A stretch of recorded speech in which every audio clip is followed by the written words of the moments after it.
Olá amigos, sejam bem-vindos a mais um vídeo do meu canal. Eu sou o Lucas Knipe e vamos falar sobre a Copa Davis, que está, para não dizer outras palavras, muito difícil de se assistir aqui no Brasil, porque ninguém aqui comprou os direitos de transmissão, nem streaming, nem TV fechada. Realmente triste que isso aconteça, até porque o Brasil está jogando na Copa Davis e vamos falar do jogo entre Matteo Berrettini e João Fonseca. Eu sei que está acontecendo muito mais coisa, a Sérvia está jogando, a Austrália, a França, entende? Um monte de outras nações estão jogando, né?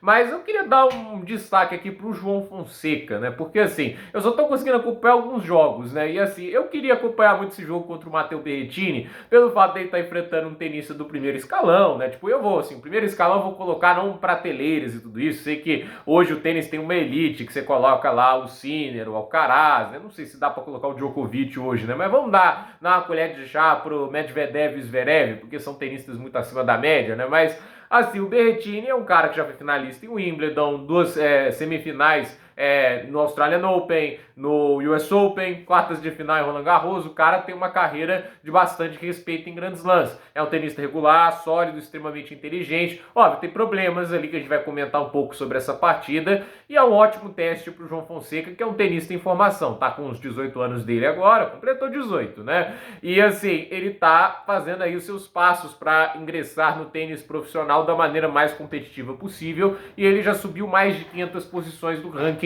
este ano, mas agora, né, a subida é muito mais complicada, porque nesse momento que ele está se aproximando do top 100, são tenistas que estão jogando quase sempre em nível ATP, algumas vezes em Challengers, evidentemente, né, mas ainda ele está na fase dos Challengers, ele está entrando em torneios ATP meramente por convite. E a questão é, se ele quiser jogar no nível do primeiro escalão, ele tem que saber enfrentar esses tenistas. E o Berrettini é um tenista bem interessante de se enfrentar em qualquer tipo de superfície, porque ele dá o jeito de ser competitivo. E pode não ter títulos em quadras duras, né? Mas a verdade é que ele tem boas campanhas, ele tem boas vitórias. Não é um tenista fácil de ser derrotado. E eu acredito que fica aquele gosto amargo pelo ótimo segundo set que o João faz, né? Pela devolução de quebra que ele consegue lá no final. Começa o tie-break enérgico, fazendo 4-0. Parecia inevitável ele perder aquele tie-break. Mas aí que a gente valoriza o Berrettini por ser um cara mentalmente muito forte, não se abalou com um baita início que teve o João Fonseca e não teve medo, né? Teve coragem ali, tipo, na hora que ele faz o segundo saque no 4-5 do tie-break, né? A bola que o João Fonseca devolve, joga a responsabilidade dele para ir pro ataque, né? E ele não hesitou duas vezes de ir pro forehand, de ir pra linha e acertou um belíssimo forehand. E eu acho que assim, às vezes se apressou demais o João Fonseca, o que é completamente normal para um tenista ainda muito jovem, ainda pouca experiência nesse tipo de confronto, entende? É muito talentoso o João Fonseca, né? Tem os recursos no fundo de quadra, tem um excelente forehand, tem backhand, tem voleio também, mas a questão é que ainda não sabe utilizar esses recursos da maneira mais adequada. E aí que a gente fala do Berrettini, daquele negócio de ser um tenista mais pronto, porque o backhand do Berrettini, vocês olham ali, a maior parte do tempo é só slice, não consegue machucar nas pancadas, ele tem um backhand muito problemático, né, que quando ele não estava errando, entende? Quando ele estava conseguindo usar slice e no final das contas o João Fonseca não estava ganhando pontos para atacando no backhand dele, o forehand fluía, né, tipo, o cara tava sem sofrer com backhand naquele momento do jogo, e aí quando a bola sobrava pro forehand, era uma paulada atrás da outra, e o forehand do Berrettini é de primeira prateleira. Talvez ele, como um tenista como um todo, não seja de primeira prateleira, mas o saque e o forehand, sem dúvida, são espetaculares, e principalmente o forehand, que é incrível, né? O Berrettini, a meu ver, é a versão italiana do Del Potro, né? O backhand tem os problemas, mas martela de forehand, né? Sabe utilizar muito bem os recursos, cadencia bem, ataca bem e saca bem também. Então, assim, o Berrettini, ele tem muitas qualidades ofensivas nesse lado do jogo, mas no segundo set, eu acho que o João Fonseca partiu mais para cortar o tempo de reação, tentou sufocar mais o backhand, e aí funcionou, né? O backhand do Berrettini errou muito no segundo set, e aí é aquela história, né? Isso para mim é o que acontece muito com o Stefanos Tsitsipas, né? Quando ele fala do backhand, qual que é o grande problema do backhand? Não é só ele em si, né? Tipo, ele tá errando, não tá conseguindo ter confiança para bater, mas é que isso sobrecarrega o forehand, porque quando você sabe que um lado do seu jogo tá funcionando mal e tá dando muito ponto pro adversário, toda vez que a bola sobrar pro forehand, que é o melhor golpe, você vai muito pro limite. Você vai acabar indo muito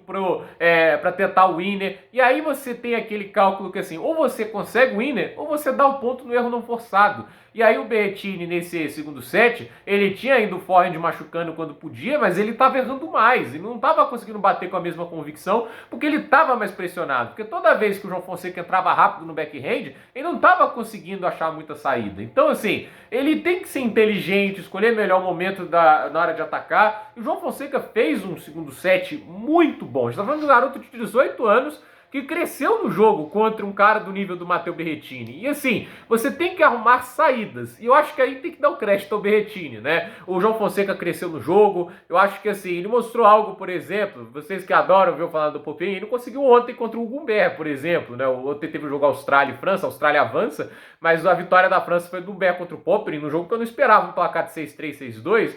E o Humbert conseguiu tudo isso na devolução. A devolução dele rápida, de bate-pronto, né? O Humbert é um cara muito talentoso, mas como é inconstante, né? Tipo, eu fico impressionado como ele tem talento pra jogar e, assim, ele é um cara imprevisível. Ou ele joga aquele tênis maravilhoso, ou ele apaga, né? Contra o Alcaraz, por exemplo, lá no Wimbledon, o terceiro set dele foi o melhor set daquele jogo. Eu não acho que o Alcaraz jogou no nível que o Humbert jogou no terceiro set. Só que é aquele negócio de sustentar e de achar soluções. O Alcaraz mudou a fórmula, começou a tirar a velocidade do jogo, parou de dar a bola que ele gostava. É isso que o tenista tem que fazer. Ali o Popyrin não foi pro slice, não foi para tentar mudar a velocidade do jogo e tirar um pouco disso do Humbert, né, do conforto que ele estava tendo. O João Fonseca, ele percebeu que assim, se eu vou machucar o backhand dele, se eu começar a ir para cima, se eu começar a tirar o efeito do slice dele e obrigar ele a bater um pouco mais. Foi o que ele fez. Então assim, se o cara já aos 18 anos tem uma análise tática dessa, uma análise de olhar o que ele precisava fazer para incomodar e entrar mais no jogo de um tenista que no auge já foi top 10,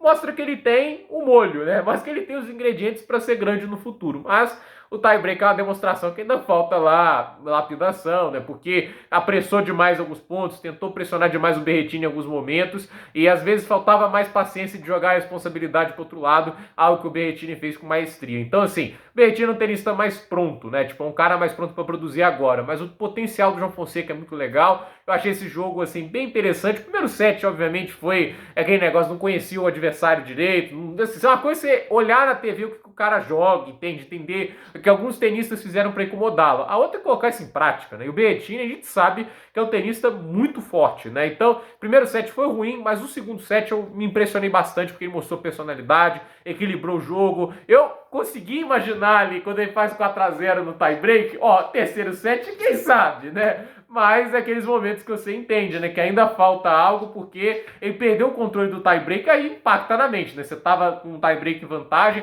e vê o cara voltando, aí você sente a pressão, e é numa dupla volta que o jogo acaba, infelizmente é assim que acontece, mas é aquele negócio, a pressão, e o cara que já tá mais habituado a isso acaba lidando melhor. Então, gente, por esse vídeo é isso, dúvida nos comentários, deixe seu like, se inscreva no canal, compartilhe este vídeo, e vamos ver que a Copa Davis ainda nos reserva. Eu não sei se o Brasil ainda vai jogar mais uma fase se hoje perder para a Itália. Vamos lembrar que agora, daqui a pouco, vai ter Matteo Arnaldi contra o Thiago Monteiro. Eu não preciso aqui ficar desperdiçando saliva para falar que o Arnaldi é muito favorito, né? Se o Monteiro ganhar, legal, né? Mas assim, difícil, né? Não é saibro, né? E é quadradura pro Arnaldi, né? É muito complicado, né? E tem muito recurso no fundo de quadra. E é o tipo de cara, assim, que incomoda menos que esse jogo de top spin que o Monteiro faz. Talvez me surpreenda, mas a minha expectativa é que o Arnaldi vença. Então vamos ver o que acontece. Gente, por esse vídeo é isso. Dúvida nos comentários, deixe seu like, se inscreva no canal, compartilhe esse vídeo e até o próximo vídeo.